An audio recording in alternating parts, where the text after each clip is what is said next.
الدنيا دي مصطفى محمد. بالظبط يا ابو اخوي. ايوه. ايوه. انت سمعت اخر نكته؟ ما سمعتهاش. قول اغريني. عشان اقول لك كلها الدنيا فانيه يا رجل. اغريني يا عم اغريني. كلها الدنيا فانيه. قول.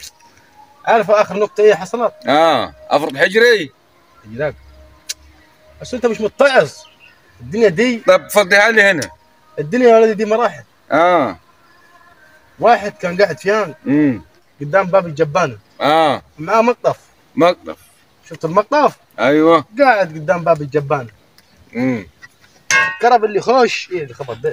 الكرب انا عارف واحد حرامي. الكرب اللي يخش يرمي فيه اياه طوبه فيان في المقطف. قدام باب الجبانه. الكرب اللي يخش يرمي اياه طوبه. الكرب اللي يخش يرمي فيه اياه ما قلنا طوبه هيك يعني هيك حافظ.